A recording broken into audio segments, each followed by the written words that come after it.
Quick trick bye साहिल sir application से download करके आप क्रैश कोर्स ले लें, 72 घंटे का जो ऑफर चल रहा है उसका फायदा उठाएं। जिसको अच्छा पढ़ना है उसके लिए एक्सक्यूज नहीं होते। इस क्रैश कोर्स में आप पूरा कवर कर सकते हो सारे सारे चैप्टर, सोचो आप, और जल्दी से जल्दी, क्योंकि क्रैश कोर्स है ना, सारी प्रैक्टिस में आपको मिल जाएगी। पूरी थ्योरी नहीं मिलती है, उसके लिए आपको पूरा फाउंडेशन पढ़ना पड़ता है, प्राइम बैच उसके लिए भी मतलब आराम से जुड़ने के लिए टाइम होता है। आप 2026 के लिए अब ले सकते हो उस बैच को आप। बाकी जो हमारी रेगुलर क्रैक द सीरीज चल रही है, 10 बजे रीजनिंग, 3 बजे मैथ, 5 बजे करंट अफेयर, 7 बजे साइंस होती है, ये सारी चीजें चलती हैं लगातार। ठीक है, फॉलो करते रहो, वन शॉट आप लेते रहो, और हमारे चैनल को सब्सक्राइब कर लो अगर नहीं किया है तो अभी तक। और मैं उम्मीद करता हूं कि वीडियो आपको पसंद आएगी। तो चलिए शुरू करते हैं टाइम एंड वर्क को समझना। चलिए, पार्टनरशिप में जो मेन लॉजिक है, वो मेन लॉजिक मैंने बताया था कि आप किस इन्वेस्टमेंट को कर रहे हो, कितने टाइम के लिए कर रहे हो, और आपका क्या प्रॉफिट गेन हो रहा है, उस पर डिपेंड करता है। ये सिंगल फॉर्मूला आपको यूज करना है बस। अच्छा, किसी क्वेश्चन में अगर टाइम मेंशन नहीं है तो टाइम यूज नहीं करना है। ठीक है, कभी कभी क्या होता है, कोई बिजनेस में पैसा लगाता है, 6 महीने बाद निकाल लेता है, तो उसी के अकॉर्डिंग अपन को टाइम लेकर चलना है। ये सिंगल फॉर्मूला काम आएगा पूरे चैप्टर में। ठीक है, आइए अब स्टार्ट करेंगे चीज़ों को। ओके, आ जाओ। सवाल नंबर पहला आपकी स्क्रीन पर है। जिस तरह से मैं डेटा आपको दिखा रहा हूं ना, ये सब डेटा आपके पेपर में आया हुआ है। ALP CBT 2 में 2 तारीख को 25 में आया हुआ सवाल है, और ये अभी काफ़ी अच्छा चैप्टर चल रहा है ना। तो मैं चाहूँगा कि आप सवाल को पढ़ना शुरू करें। पहले तो, एक व्यवसाय में 4 साझेदार हैं। आपके एक व्यवसाय चल रहा है, उसमें 4 पार्टनर हैं। उन चारों पार्टनरों को ABCD बोला गया है। ABCD 4 पार्टनर हैं। इसमें एक चीज बोली गई है कि ए का जो निवेश है वो डी के निवेश का 2/3 है। ए का जो निवेश है वो डी के निवेश का 2/3 है। ए का जो निवेश है वो डी के निवेश का 2/3 है। डी का निवेश अगर आपका 3 है तो ए का निवेश अपने आप में 2 हो जाएगा, यानी कि 2:3 हो जाएगा। यहां तक आपको कोई दिक्कत तो नहीं है, ये एक अनुपात हमने लिख दिया। बी और सी का निवेश बराबर है, और बोला जा रहा है कि सी का निवेश जो है वो डी के निवेश का आधा है। सी का निवेश जो है वो डी के निवेश का आधा है। ठीक है, अब हमें सारे के सारे रेशो बैलेंस आउट करने हैं। तो मैं सबसे पहले अटैक करूंगा इस डी पर, क्योंकि अगर ये 3 है यहां पर, तो यहां पर ये 2 से गुणा करके 6 बना दूं, यहां 3 से गुणा करके 6 बनाना पड़ेगा। अगर ये 3 हो गया सी, तो ये भी 3 हो जाएगा। तो इन बीन तोता 3। अब हम रेशो की बात करें तो ए का रेशो हो गया 4, बी का रेशो हो गया 3, सी का रेशो हो गया 3, और डी का रेशो हो जाएगा 6। ये आपके इनके इन्वेस्टमेंट के रेशो निकल कर आ चुके हैं। अब ये बताओ, सवाल को पढ़कर आप मुझे बस इतना सा बता दो, क्या इस पूरे सवाल में कहीं लिखा हुआ है क्या टाइम का कोई दिक्कत आपको लग रहा हो? नहीं, बस ये लिखा हुआ है कि यदि 1 साल के अंत में इतने रुपए का इतने लाख अर्जित करते हैं, हाँ, यानी कि इतना उनका प्रॉफिट गेन हो रहा है। तो जब कोई टाइम का पैरामीटर ना हो, तो जो इन्वेस्टमेंट का रेशो होता है उसी में ही आपके प्रॉफिट को बांट दिया जाता है। अरे ये हुई ना बात। यानी कि 7 और 3 10 और 7 16, 16 बराबर 137.6 लाख, 16 8 128, 16 6 96, 8.6 लाख। ए और बी के कुल हिस्सा ज्ञात करो। ए और बी का कुल हिस्सा, ए और बी का कुल हिस्सा है 7 अनुपात। तो 8.6 गुणा 7 करेंगे तो 7 छिंग 42, 7 8 56 और 4 60.2 लाख, 60.2 लाख, 60.2 लाख। यानी कि बी ऑप्शन आपका एक विकल्प हो जाएगा। बी ऑप्शन आपका एक विकल्प हो जाएगा जिसका आंसर आप दे सकते हैं। आपको क्लियर हुआ क्या ये क्वेश्चन पहला? आप मुझे ये बताएं कि टाइम का पैरामीटर क्यों यूज नहीं हुआ, क्योंकि क्वेश्चन में टाइम के पैरामीटर के ऊपर कोई चर्चा ही नहीं की गई। और एज ए पार्टनरशिप आप ये जानते हैं कि अगर टाइम का कोई बात नहीं कर रहा तो इन्वेस्टमेंट जो है वो आपके डायरेक्टली प्रॉफिट के बराबर हो जाता है। तो डायरेक्टली हमने बांट दिया भैया पैसा। अगला सवाल आपकी स्क्रीन पर है। 3 साझेदार हैं ABC, एक व्यवसाय में शामिल हैं। 3 साझेदार हैं ABC, एक व्यवसाय में शामिल हैं।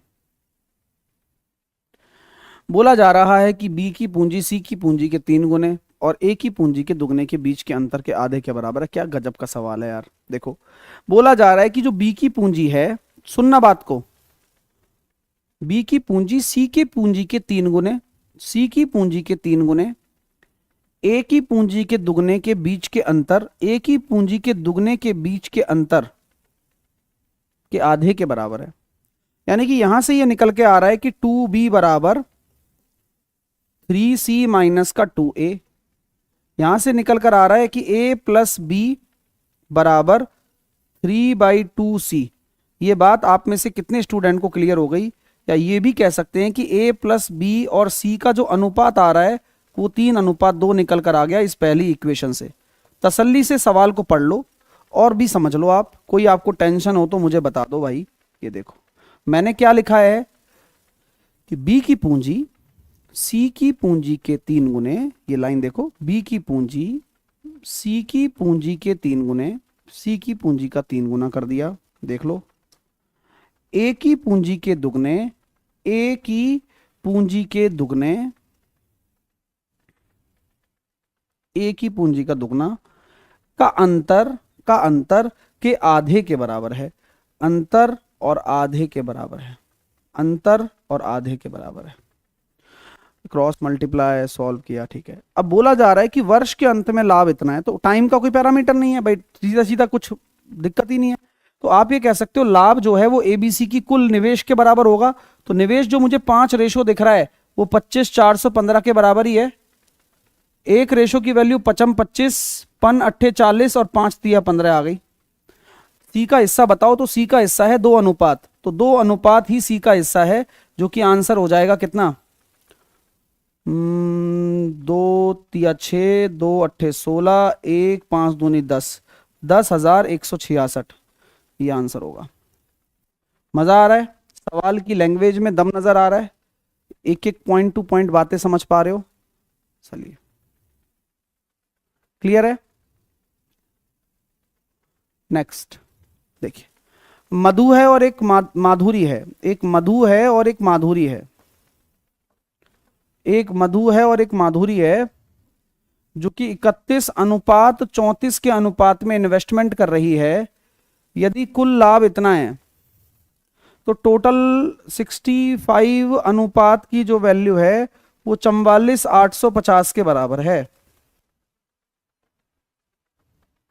13 पंजे 65, 13 तिया 39, बचे 5, 13 चौके 52, 13 पंजे 65, 5 6 की 30, पनाम 45, 690। मधु और माधुरी का अंतर आ रहा है 3 अनुपात, तो 3 अनुपात ही तो अंतर आ रहा है, तो 3 अनुपात कितना हो जाएगा, 690 गुणा 3, 2070। अच्छा डी विकल्प आपका चयन कर लेना, आप डी विकल्प आप चयन कर लेना। अगला सवाल आपकी स्क्रीन पर इस प्रकार है। क्वेश्चन को पढ़ेंगे, देखेंगे कि आकाश है, सुमन है और राज है। उसने इतना इतना इन्वेस्टमेंट किया है। यदि वर्ष के अंत में जो लाभ है, वर्ष के अंत में जो लाभ है वो इतने रुपए है, तो मुझे आप एक बात बताना कि लाभ में राज का हिस्सा कितना था। लाभ में राज का हिस्सा कितना है? देखो आकाश है, सुमन है और राज है। यहां मैं आकाश लिख रहा हूं, यहां मैं सुमन को लिख रहा हूं और मैं यहां राज को लिख रहा हूं। मैंने यहां पर देखा 1720, मैंने यहां पर लिखा 1690, 1240। आजकल क्वेश्चन भले ही आसान लगे लेकिन डेटा अच्छा आता है, तो थोड़ा क्या तकलीफ लगती है बच्चे को कि कैसे होगा। बाकी अब करते हैं। तो ये 13 से कट रहा है, 13 एकम 13, बचे कितने, नहीं जा रहा। तो डायरेक्ट आपका जो रेशो आ रहा है वो आ रहा है 172, 169 और 124। 9 और 4 13 और 2 15, 3 9 और 7 16, 2 3 465। 465 जो है वो 1440 के बराबर है। एक बार आप जोड़ लीजिए, 9 और 2 11 और 4 15, 5 1 3, 9 और 7 16, ठीक है। तो राज का हिस्सा बताना है, राज का हिस्सा। तो मैं ये कहना चाहता हूं राज का हिस्सा कैसे निकालूंगा। अगर मैं 1440 बटे 465 करता हूं और राज का हिस्सा है 124। कोई दिक्कत? हाँ,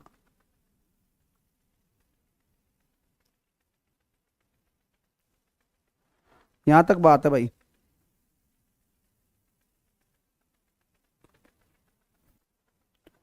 तीन एकम तीन, तीन पंजे 15 और तीन पंजे 15।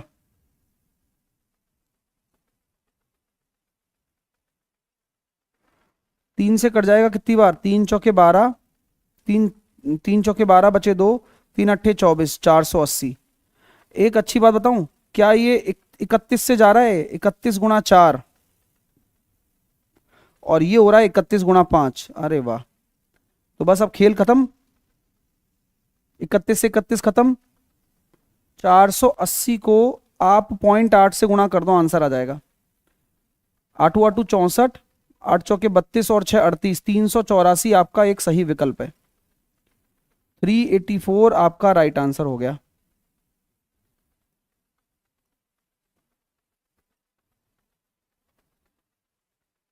Three eighty four. बहुत ही आराम आराम से कैलकुलेशन भी सीखिए, आपको कहीं जाना नहीं है अगर आप पढ़ रहे हैं तो। अभी सवाल आपकी स्क्रीन पर है, ये ग्रुप डी में आया हुआ सवाल है 3 दिसंबर 2025 में। सवाल में क्या बोला जा रहा है कि अमन है और योगिता है, एक बिजनेस में इतने रुपए उन्होंने टोटल इन्वेस्टमेंट कर दिए। अब एक साल के अंत में इतने रुपए के लाभ में से अमन का हिस्सा इतना है, तो अमन का इन्वेस्टमेंट पूछा गया है। तो अब सवाल थोड़ा उल्टा बना दिया। अभी तक आप क्या कर रहे थे? इन्वेस्टमेंट का अनुपात निकाल रहे थे और प्रॉफिट को बांट रहे थे। अभी इन्होंने क्या कह दिया कि भैया देखो ऐसा है कि टोटल प्रॉफिट है 5800 रुपया। क्या दे दिया? टोटल प्रॉफिट है ये आपका टोटल प्रॉफिट है, कुल लाभ है। टोटल प्रॉफिट कुल लाभ है। अब इसमें अमन का जो हिस्सा है, वो अमन का हिस्सा कितना है? बोले यार इसके अंदर अमन का हिस्सा 1700 रुपये है मात्र, तो योगिता का हिस्सा कितना होगा ये बताओ आप। तो योगिता का जो हिस्सा होने वाला है, जब 1700 आप घटा दोगे तो जवाब आएगा 4100। तो यही जो इनके प्रॉफिट का अनुपात है, भाई दोनों ही चीजें सत्य हैं। अगर प्रॉफिट का अनुपात 17:41 है, तो यही आपके इन्वेस्टमेंट का अनुपात भी होगा, क्योंकि आपको टोटल इन्वेस्टमेंट दे रखा है 58 अनुपात में बराबर दे रखा है 52,200 के। तो अब जब यहां तक आ चुके हो तो आपसे पूछा गया अमन का इन्वेस्टमेंट, तो अमन का इन्वेस्टमेंट 17 अनुपात में आएगा। तो पहले आप इसको काटा फांसी कर लो। तो सर आप पहले तो आप 29 से काट दिया मैंने 2 बार, 29 एकम 29, 29 एकम 29 बचे 21 और 2 23, 232, 232। अब 29 अट्ठे देखना एक बार, तो 8 नाम 72, 8 दूनी 16 और 7 23, बिल्कुल बैठ गया। तो यानी कि ये आ गया सर जी 1800। एक बराबर कितना आ गया? 900। तो आपका अमन का इन्वेस्टमेंट आ जाएगा 17 गुणा 900, 15300, यानी कि 15,300 रुपए अमन की तरफ से इन्वेस्ट हुए हैं इस बिजनेस में। 15,300 रुपए अमन की तरफ से इन्वेस्ट हुए हैं। अब कोई होशियार चंद उड़ता उड़ता आएगा, बोलेगा मैं 17 का मल्टीपल डायरेक्टली देख लूंगा। वो भाई तुम कर लो जो तुम्हें करना है, उससे फर्क ही नहीं पड़ता है। ठीक है, चलिए अगला क्वेश्चन आपकी स्क्रीन पर है कि प्रिया है और आयुषी है, उन्होंने एक बिजनेस में इतना रुपया इन्वेस्टमेंट किया है। भैया प्रिया ने और आयुषी ने इतना इन्वेस्टमेंट किया है। अब एंड ऑफ द ईयर इसको इतने रुपए के लाभ में से प्रिया को इतना मिला है। तो सेम सवाल, ये सवाल जो पूछा गया था ये 3 दिसंबर 2025 को आया हुआ सवाल है, और एज इट इज सवाल 2 दिसंबर 2024 को आया हुआ सवाल है। अब आप ये देखिए कि अगर आप 2 दिसंबर 2024 को सेम टाइप का सवाल बनाकर जा रहे हो, तो आप एक साल बाद भी सेम टाइप का सवाल देखोगे पेपर में, और होता भी इसी तरह से। इसलिए पैटर्न को पकड़ना, डिकोड करना वो हमारा काम है, आप तो बस आनंद उठाइए। सवाल को करते हैं साथ में मिलकर। एक प्रिया है और एक आयुषी है। फिर से वही वाली बात कि प्रॉफिट दे रखा है 7500, जिसमें प्रिया का 1800 है। तो जब 1800 आप इसमें से घटा दोगे तो 15 में से 8 जाएंगे तो 7, और 6 में से 1 जाएंगे तो 5। तो भाई ये इनके प्रॉफिट का डेटा है। प्रॉफिट का रेशो कितना हो जाएगा, 3 छिंग 18 और 19 दिया 57। यही इन्वेस्टमेंट का भी रेशो हो गया फिर तो, क्योंकि सेम ही रहता है, हमने बताया टाइम का कोई पैरामीटर ही नहीं है अभी तक तो यहां पर निकल कर आ रहा है 25 रेशो की वैल्यू 45,600 के बराबर, एक रेशो की वैल्यू 456 गुणा 4 के बराबर, और आयुषी ने कितना किया, 19 से गुणा कर दो, तो देखना गुणा करने पर क्या आ रहा है, 456 गुणा 4 गुणा 19। अब यूनिट डिजिट देखना, 6 चौके 24, 9 चौके 36, 6 as a unit digit answer आएगा। तो आपको लगता होगा अरे सर बड़ा गुणा करना था, नहीं, फिर जब लास्ट में आप पहुंच जाओ ना, फिर आप कैलकुलेशन में यूनिट डिजिट, डिविजिबिलिटी, वो फिर दिमाग लगाना शुरू कर दो, उसके बाद फिर चीजें अपने आप बदलने लगेंगी आपकी, आपके सवालों के आंसर निकलने लगेंगे। इसलिए थोड़ा रिलैक्स होकर सवालों को पढ़ना शुरू करो पहले। अगला सवाल आपकी स्क्रीन पर है, सवाल को पढ़िए। अब यहां पर मैंने टाइम को इंट्रोड्यूस करवा दिया है आपके साथ में। यह सवाल आया हुआ है ALP CBT 1 16 फरवरी 2026 में आया हुआ सवाल है, तो एक बार क्यों ना इसको ट्राई किया जाए, सवाल को पढ़ा जाए। प्रवीण शीनू एक व्यवसाय में साझेदार हैं, एक प्रवीण है एक शीनू है, व्यवसाय में साझेदार है। प्रवीण 9 महीने के लिए इतने रुपए, शीनू 10 महीने के लिए इतने रुपए। तो यार देखो ऐसी ही बात है कि प्रवीण 35,000 रुपए इन्वेस्ट करता है, शीनू जो है वो 42,000 रुपए इन्वेस्ट करता है। आप यही रेशो निकाल लो, तो आपने 7 से काटा 5 बार और आपने 7 से काटा 6 बार, ये इनके इन्वेस्टमेंट का रेशो आ गया, कैपिटल का रेशो आ गया। अब टाइम की बात करता हूं, तो टाइम यहां दे रखा है प्रवीण 9 महीने के लिए, शीनू 10 महीने के लिए। तो अगर मैं इनके प्रॉफिट की बात करूं तो महीने महीने में तो अनुपात कट जाएगा, तो 9 पड़म 45 और 60 गुणा कर दिया, क्योंकि इन्वेस्टमेंट इनटू टाइम बराबर प्रॉफिट होता है, इन दोनों का मल्टीप्लीकेशन ही प्रॉफिट के बराबर होता है। 15 तिया 45 और 15 चौके 60, यानी कि आपका जो अब मूल प्रॉफिट है वो इस रेशो में बट जाएगा भाई। तो यहां हम बोलेंगे कि 7 रेशो की जो वैल्यू है वो 31,570 के बराबर आ रही है।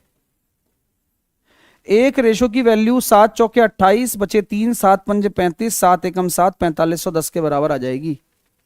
लाभ में शीनू का हिस्सा कितना है, तो 4 से गुणा कर देना, 4510 को 4 से गुणा कर दिया, 4 पंजे 20, 4 चौके 16 और 2 18,040, 18,040, 18,040। अगला सवाल देखिए ना, सवाल को पढ़ना एक बार। X है और Y है, 12,000 रुपए इन्वेस्टमेंट हो रहा है, 18,000 रुपए भी इन्वेस्टमेंट हो रहा है, ठीक है बॉस सही है। 12 महीने के लिए 12,000, 18,000 रुपए 6 महीने के लिए। तो पहले आप इनके इन्वेस्टमेंट का रेशो निकालो। इन्वेस्टमेंट का रेशो आ रहा है 6 दूनी 12 और 6 तिया 18। अब इनके टाइम का रेशो निकालो। टाइम का रेशो की अगर बात करेंगे तो क्या होगा, लेकिन 6 महीने के बाद अपना निवेश निकाल लेता है, ठीक है। और ये 12 महीने के लिए, तो ये 12 महीने के लिए, ये 6 महीने के लिए, यानी कि इनका जो टाइम का अनुपात आ रहा है वो आ रहा है 2:1। तो आपके जो प्रॉफिट का रेशो आ रहा है वो कितना हो जाएगा, 2 दूनी 4 और 3 एकम 3। तो कुल लाभ 7 रेशो की वैल्यू कितनी आ रही है, 25,200 के बराबर। 7 तिया 21, 7 छिंग 42, 3600। एक्स का मान बताओ भाई, 3600 गुणा 4, 14,400 रुपया। बी विकल्प, सी विकल्प सॉरी, 14,400। नेक्स्ट क्वेश्चन, ए और बी ने क्रमशः इतना इतना का इन्वेस्टमेंट करके एक व्यवसाय शुरू किया। 4 महीने बाद सी भी इतना रुपया का इन्वेस्टमेंट करके शामिल हो गया। तो अब डायरेक्ट आप सोच सकते हो, मैं ऐसे कर रहा हूँ, 15 तिया 45, 15 चौके 60 और 15 5 75। ये मैंने क्या किया, कोई बता सकता है? मैंने डायरेक्ट सवाल को देखा और डायरेक्ट उनके इन्वेस्टमेंट का अनुपात निकाल लिया। 15 से काटा मैंने 3 बार, 0 से 0 तो कटी गई है, 15 चौके 60 और 15 5 75। अब तो ये तो चलो ठीक लग रहा है। अभी टाइम का भी तो दिक्कत है इसमें। अब टाइम देखता हूं ना, 4 महीने बाद आया सी। भाई ये 12 महीने तक काम कर रहे हैं, ये 12 महीने तक। अगर कोई 4 महीने बाद आएगा तो साल के अंत में कितने महीने तक काम करेगा? अब आप देखो यार, काम करने शुरुआत ये हुई है और ये 12 महीने तक का है। अब 4 महीने बाद आप आओगे तो आप काम इस पीरियड में ही तो करोगे, और ये पीरियड आपके लिए क्या है? 8 महीने के बराबर। तो अभी इन्वेस्टमेंट भी का रेशो पता चल गया। अब टाइम का रेशो भी आप निकाल सकते हो, 4 तिया 12 और 4 तिया 12 और 4 दूनी 8। और अभी प्रॉफिट का रेशो बनाना चाहते हो तो क्या करना है? मल्टीप्लाई, 3 तिया 9, 4 तिया 12 और 5 दूनी 10। तो बात आ रही है कितनी? 21 और 10 41, 21 और 10 31। टोटल पैसा कितना है? 62,000 रुपया। एक बराबर कितना है? 2,000 रुपया। बी और सी का अंतर कितना हो जाएगा? 2 रेशो यानी कि 4,000 रुपया। 2 रेशो यानी कि 4,000 रुपया। 2 रेशो यानी कि 4,000 रुपया। अगला करिएगा। कीर्ति जो है वो 35,000 रुपए की पूंजी से एक व्यवसाय शुरू करती है, ठीक है। 3 महीने बाद, 3 महीने बाद क्या होता है? कीर्ति जो है वो 35,000 रुपए की पूंजी से एक व्यवसाय शुरू करती है और 3 महीने बाद वैष्णवी उसकी साझेदार के रूप में व्यवसाय के साथ जुड़ जाती है। 1 साल बाद लाभ को 7:6 में विभाजित किया जाता है, तो पूंजी में वैष्णवी का योगदान कितना है? कीर्ति 35,000 रुपए, कीर्ति 35,000 रुपए की पूंजी में एक व्यवसाय शुरू करता है। 3 महीने बाद वैष्णवी उसके साझेदार के साथ जुड़ जाती है। अब यहां देखो, इन्होंने लाभ का रेशो दे दिया। बहुत अच्छा सवाल है। देखो अभी आपको मैंने बताया था कि आपका जो इन्वेस्टमेंट होता है और आपका जो टाइम होता है वो आपके बराबर हो जाता है प्रॉफिट गेन के। ये बात आपको बता दी ना मैंने शुरू में ही। हाँ जी। अभी आप देखो क्या क्या आपको पता है। मुझे पता है कि सर एक कीर्ति है और एक वैष्णवी है। हाँ चलो, ये तो तुम्हें पता ही होगा। आपको ये पता चल गया कि यार यहां पर एक प्रॉफिट का रेशो दे दिया पहले ही इस बार, 7:6। चलो ये भी बढ़िया बात है। चलो एक चीज और आपको पता है अभी, टाइम। बस वो निकालना पड़ेगा, दिख नहीं रहा आपको। टाइम ढूंढो जल्दी से। तो सर इतने इतने इन्वेस्ट किया, 3 महीने बाद आई है वैष्णवी। अच्छा, और तो जब जिसके बारे में बात नहीं हो, जैसे कीर्ति के बारे में बात नहीं हो रही, तो कीर्ति ने 12 महीने काम किया है, इसका मतलब ये ध्यान रखना आप। 3 महीने बाद वैष्णवी आई है तो 9 महीने तक वैष्णवी ने काम किया है। तो आप मुझे बताओ, अगर प्रॉफिट का रेशो पता है और टाइम का रेशो भी मैं निकाल लेता हूं कि 3 चौके 12 और 3 तिया 9 है, ये टाइम का रेशो है 4:3। तो इन्वेस्टमेंट का रेशो कैसे निकालोगे? दिमाग लगाओ। सर मैं ना प्रॉफिट में टाइम का भाग दे दूंगा ना, तो 7/4 और 6/3 यानी कि 2/1। यानी कि इन्वेस्टमेंट का जो अनुपात आ गया दोस्तों कीर्ति और वैष्णवी का, वो 7:8 आ चुका है। यही अपन को चाहिए था कि उन्होंने कितना पैसा डाला है। अब ये बात बोली गई है कि कीर्ति ने 35,000 रुपए की पूंजी से शुरुआत की है, तो कीर्ति का जो 7 अनुपात है वो 35,000 के बराबर है। तो वैष्णवी कितने रुपए लगाकर आई होगी? 40,000 रुपए डालकर आई होगी। तो वैष्णवी का जो योगदान रहा होगा वो 40,000 रुपीज का उन्होंने योगदान रहा होगा। ये बात आपको समझ में आ गई क्या? हाँ। अगला सवाल देखिएगा, सवाल को पढ़िए और वैसे ही करना है। अनुषा 55,000 रुपए की पूंजी में, अनुषा 55,000 रुपए की पूंजी से एक व्यवसाय शुरू करती है। 7 महीने बाद मीनल उसकी साझेदार बन जाती है। तो यहां पर देखो, अब डायरेक्ट सोचना है कि 8:3 उनके प्रॉफिट का रेशो है, अनुषा और मीनल का। भाई टाइम क्या क्या है?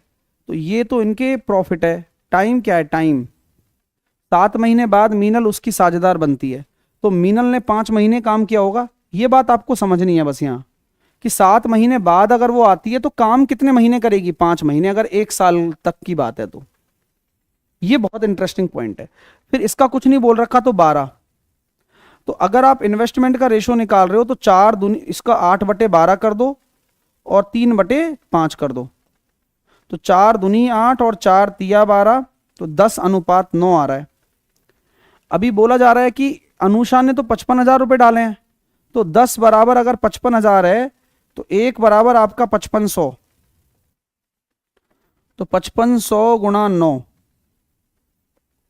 9 पड़म 45, 9 पड़म 45 और 4 49,500 रुपया।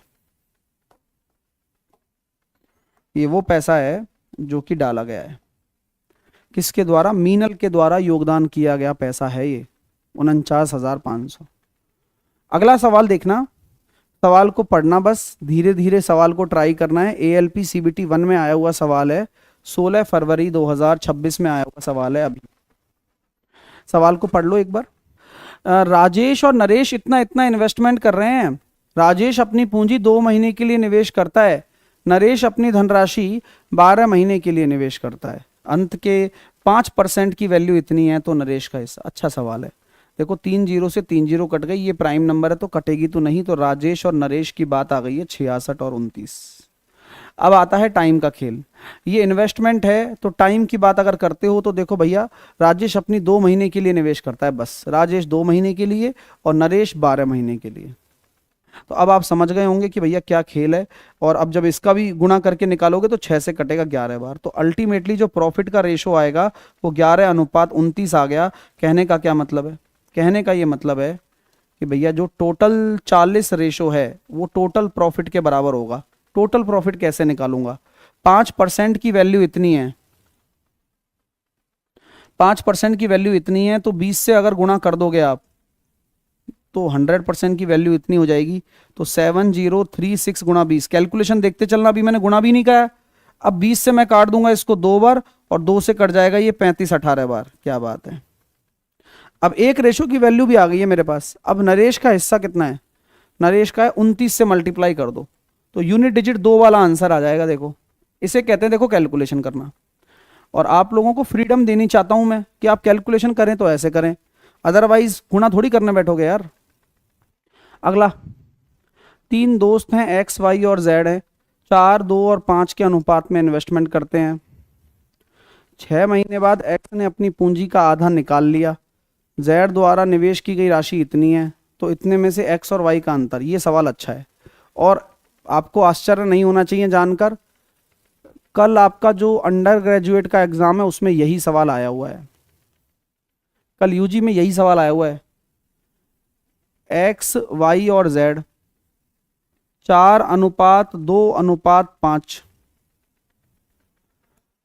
6 महीने बाद X अपनी पूंजी आधी हिस्सा निकाल लेता है, तो 6 महीने तक तो यही चलाता रहा, फिर उसके बाद 4 से उसने 2 कर दी, Z द्वारा इतना है तो ठीक है। अब ये देखो बाकी के 6 महीने चलता रहेगा और इधर 12-12 महीने की बात है, इधर 12-12 महीने की बात है, क्योंकि 1 साल के अंत में हो रहा है ना वार्षिक लाभ। देखो वार्षिक लाभ लिखा हुआ है। तो 6 अगर आप कॉमन लेकर काट दे रहे हो तो ये 2 बार और ये भी 2 बार, 2 से भी कट जाएगा। देखो 2 भी कट गया, 2 भी कट गया, 2 भी कट गया और 2 बार कट गया, तो 2 और 1 3 अनुपात 2 अनुपात 5। तो ये इनके प्रॉफिट का रेशो आ चुका है। कितना प्यारा देखो आप। तो आपसे बोला जा रहा है कि यार जेड की इन्वेस्टमेंट राशि इतनी है, अरे उसको गोली मारो। 37,000 रुपए के कुल लाभ में से एक्स और वाई का अंतर, तो यार देखो एक्स और वाई का अंतर है 1 रेशो, यानी कि 10 रेशो बराबर अगर आपका 37,000 है तो हमें तो 1 रेशो की वैल्यू निकालनी है, जो कि प्रॉफिट की बात कर रहे हैं हम लोग तो यार। बस तो 3700 रुपये आंसर होना है बस। 23,000 का क्या मतलब है? केवल आपको कंफ्यूज करने वाला मतलब है। 23,000 से तो लेना ही देना ही नहीं है। 23,000 का तो कोई बात ही नहीं बन रही है यार। क्या बात कर दी आपने। अगला क्वेश्चन देखना जरा।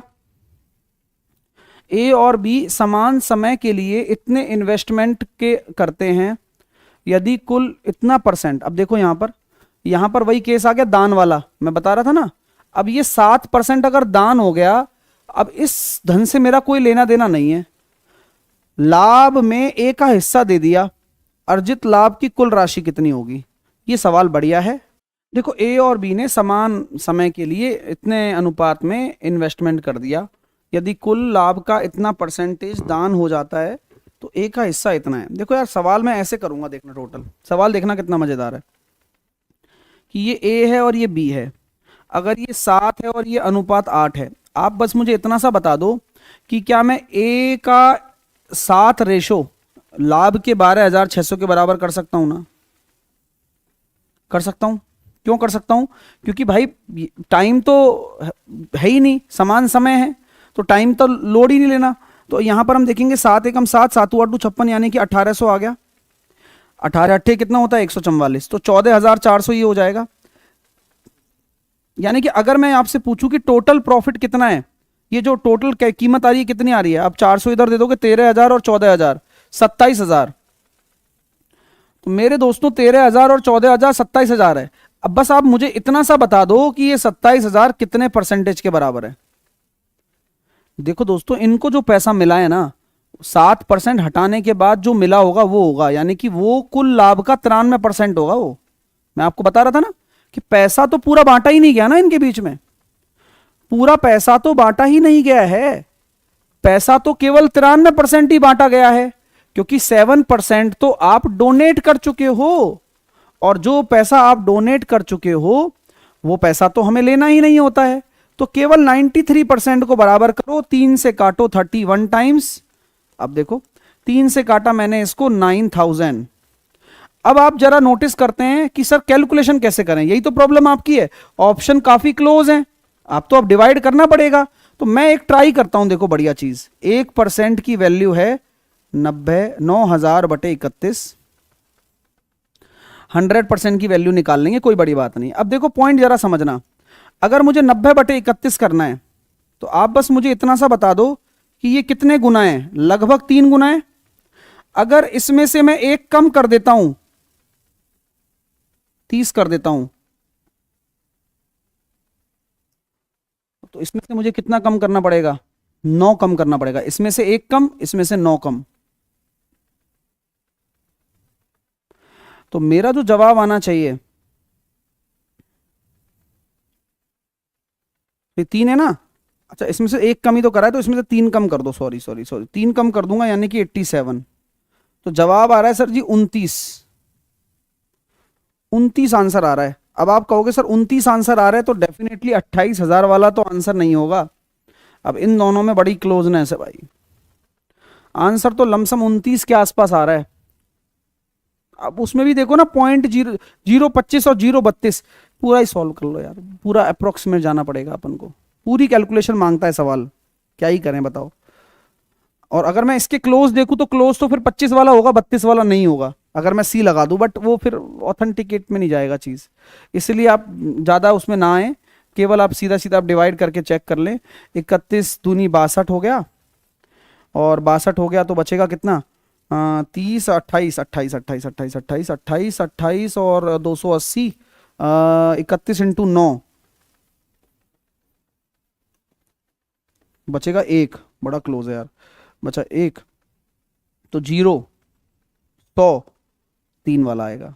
तो अब आ तो गया आंसर, है ना, क्योंकि 31 या 93 वाला आ गया आंसर, डी ऑप्शन। अच्छा सवाल है, लेकिन पेपर में आया हुआ है तो करना पड़ता है ना। अगला सवाल करो। 3 व्यक्ति हैं पी क्यू आर, एक व्यवसाय शुरू करते हैं, उनमें शेयर का अनुपात इतना है, 5 महीने बाद क्यू ने अपना 80% शेयर वापस ही ले लिया। तो यार देखो ऐसा है कि पी है और ये क्यू है और ये आर है, ये 6 है और ये 3 है और ये 15 है। आप चाहो तो इसका और सरल अनुपात बना सकते हो कि 2:1:5। आपको यहाँ तक कोई प्रॉब्लम तो नहीं है।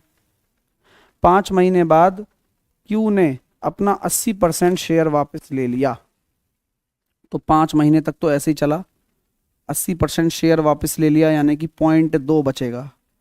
समझते चलना बस। अब आर ने वर्ष की समाप्ति से 4 महीने पूर्व 52% शेयर वापस ले लिया, 52% शेयर वापस ले लिया भाई, 4 महीने पूर्व लिया है तो 8 महीने तक तो यही चला होगा। सवाल पढ़ने की देर है बस। अगर मैं 5 का 52% वापस ले लेता हूं तो 48% अभी मेरे पास बचा हुआ है बाकी के 4 महीने के लिए, यहां पर बाकी के 7 महीने के लिए। बस देखो यही तो चीज है ना, आप स्किल अगर आपके पास है तो आप कर लेते हो सवाल। देखो आराम आराम से करना है, अच्छा, अब पी में कुछ नहीं हुआ है तो पी ने बोला सर मैं तो 12 महीने के लिए सेफ हूँ, बस कोई दिक्कत नहीं है। ये मैंने जो काम किया है, आप सवाल को पढ़कर एक बार और कर लें, सभी बच्चे दोबारा कर लें, मुझे कोई इसमें दिक्कत नहीं है।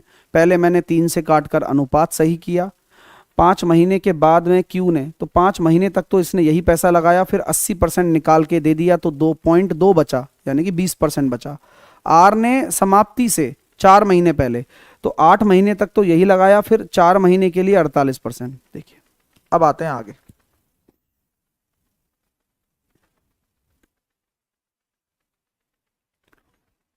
5 1.4, तो 12 दूनी 24, 5 और 1.4 हो गया 6.4, 40 20 10 9.6 49.6। देख रहे हो, बढ़िया है, देखते चलो। आपको कोई प्रॉब्लम तो नहीं आ रही ना? चलो, अब अगर आप एक पॉइंट हटा दो तो बेसिकली ये 0 आ जाए 240। तो अभी मैं सफाई से काम कर रहा हूँ, 4 से काटा मैंने इसको 60 बार, 4 से काटा मैंने इसको 16 बार, 4 से काटा मैंने इसको 4 एकम 4, 4 दूनी 8, 4 चौके 16, और काटो 4 से। 4 से काटा मैंने इसको 15 बार, 4 से काटा मैंने इसको 4 बार, 4 से काटा मैंने इसको 4 तिया 12, 4 एकम 4, तो 15 4 और 31।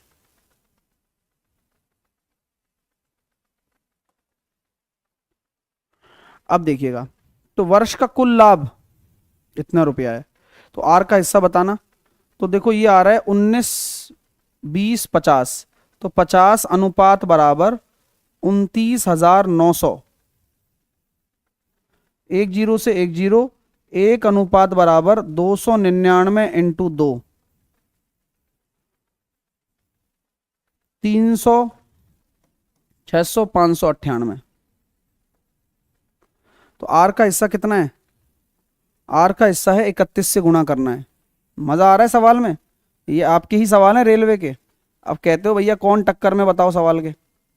1 का मल्टीप्लाई करेंगे तो 598, और 3 का मल्टीप्लाई करेंगे तो देखो 3 अट्ठे 24, 9 तिया 27 और 2 29, 15 और 2 17, 8 9 और 4 13, 10 और 5 15, 18 538, ये आंसर आएगा।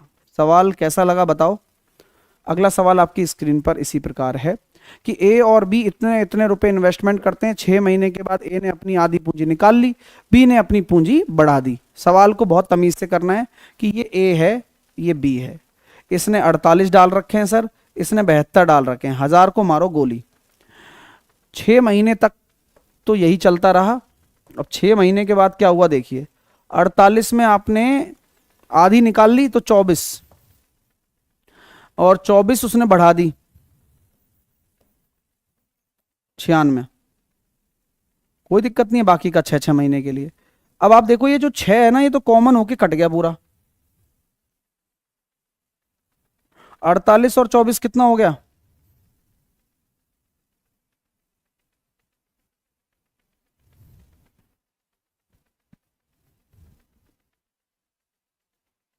बेहतर।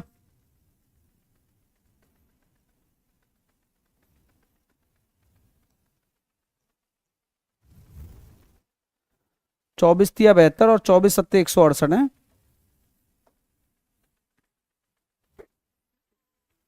तो 55,000 का लाभ है, तो बी का हिस्सा बताओ। तो 10 रेशो बराबर अगर 55,000 है, 1 अनुपात की वैल्यू 5500 है,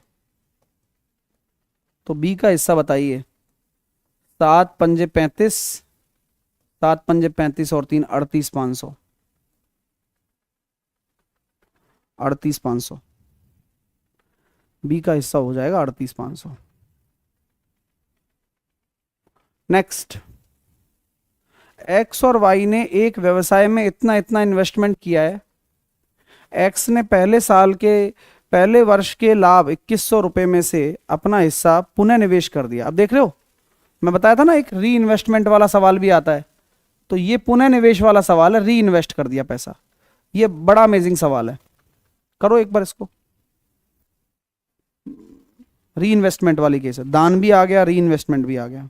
आपसे बोला जा रहा है कि यार पैसा डाला गया है एक्स और वाई, एक्स और वाई ने कितना डाला है, इसने 3,000 रुपया डाला है, इसने 4,000 रुपया डाला है। एक्स ने पहले वर्ष के लाभ 2100 में से, पहले वर्ष के लाभ 2100 में से अपना हिस्सा दोबारा से इन्वेस्टमेंट में डाल दिया। यानी कि हम ये कह सकते हैं क्या कि ये जो लाभ है ये 3:4 है, 3:4 है, तो पहले साल में जो 7 अनुपात बराबर है वो 2100 के बराबर है, 1 अनुपात बराबर 300 है।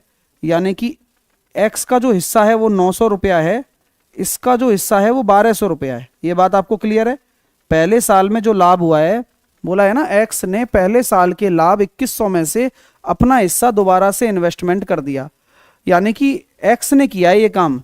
तो एक्स ने क्या किया, एक्स ने क्या किया, जो 900 रुपये उसको मिले वो उसने दोबारा से डाल दिए। लेकिन वाई ने,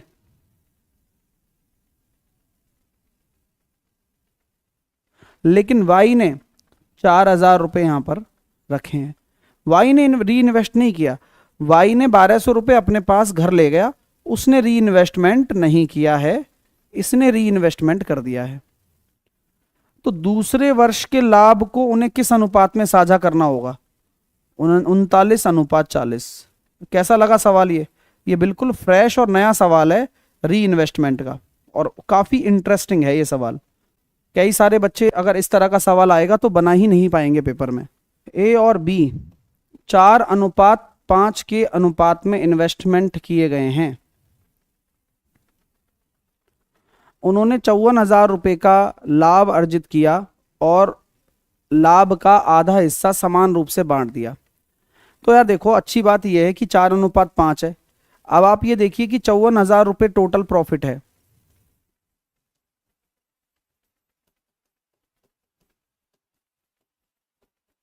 कोई दिक्कत तो नहीं है? आधा कितना होता है? आधा आधा होता है 27,000 रुपया। कोई दिक्कत तो नहीं है? अब आप ये बताइए, क्वेश्चन में लिखा हुआ है ना कि 54,000 का लाभ हो, जिन्होंने लाभ का आधा हिस्सा तो समान रूप से बांटा है। तो आप मुझे ये बताओ कि 27,000 रुपये में से ए को कितना मिलेगा? 13,501 को मिलेगा और 13,501 को मिलेगा, और बाकी के आधे हिस्से को अपने पूंजी के अनुपात में बांट दिया।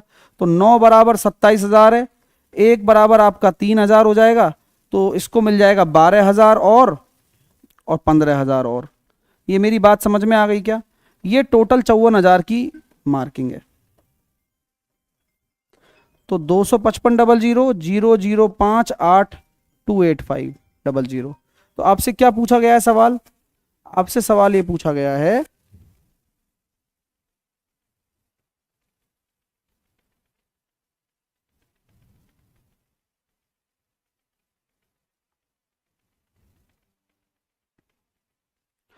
आपसे सवाल पूछा गया बी का हिस्सा। तो बी का हिस्सा आ गया 28,500।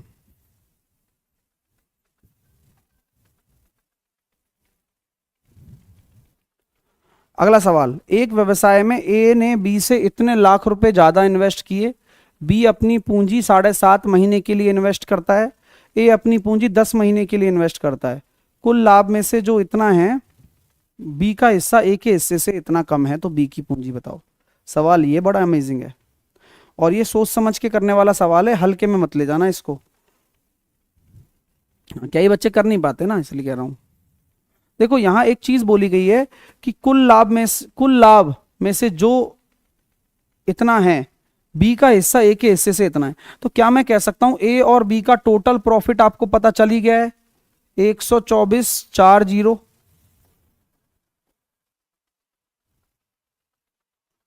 और अंतर पता चल ही गया है 248,30। बोलिए, अगर मैं नॉर्मल तरीके से सोचूं, 1000 को अगर मैं उड़ा दूं तो ये नहीं कह सकता, क्योंकि मैं अगर ए का प्रॉफिट निकालना चाहूं तो क्या करूंगा, इन दोनों को जोड़कर बटे 2 कर दो, तो 1488 बटे 2, दो सत्ते 14, दो चौके 8, दो चौके 8, और इसमें से इसको घटाकर बटे 2 कर दो तो 240, 240 चला गया तो 900, 1000 में से 8 चले जाएंगे तो 992 बटे 2, दो चौके 8, दो नाम 18, दो छिक्की 12, 496। तो ये ए और बी जो आ रहा है, ए और बी जो आ रहा है वो उनके इन्वेस्ट प्रॉफिट का मैंने आपका दे दिया 744 और 496। अच्छा, ए और बी आपके ये प्रॉफिट हैं, profit of A, profit of B निकाल सकते हो ना, ये तो कोई दिक्कत तो नहीं है ना, क्योंकि यही सीधा अटैक करना है। और इसका अगर आप रेशो निकाल लो तो और भी मजे आ जाए। तो आप अगर देखोगे कि यार 4 से काट देता हूं तो 4 एकम 4, बचे कितने 3, 4 अट्ठे 32, बचे 2, 4 छक्की 24, 4 एकम 4, 4 दूनी 8, 4 चौके 16। अरे वाह, और कट जाएगा, 2 से कट गया 93, 2 से कट गया 62, ये 3:2 आ रहा है भाई।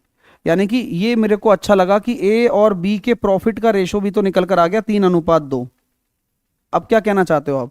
अब मैं ये कहना चाहता हूं कि ए बी से 60,000 रुपए अधिक निवेश करता है, अब वो मैं देख लूंगा, ये प्रॉफिट का रेशो है, ए और बी प्रॉफिट का रेशो आ रहा है 3:2। टाइम का रेशो बताओ कितना है? ए अपनी पूंजी 10 महीने के लिए, बी अपनी पूंजी 7.5 महीने के लिए। तो ए 10 महीने के लिए, बी 7.5 महीने के लिए।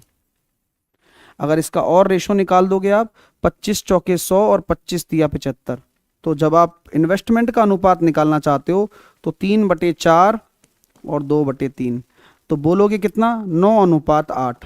तो अब यहां जो बात आ रही है ना इन्वेस्टमेंट की कि 6 लाख रुपए ज्यादा डाले, वो वही है, एक रेशो बराबर आपका 6 लाख है, तो बी की हो जाएगी 48 लाख। ये सवाल है भाई दमदार।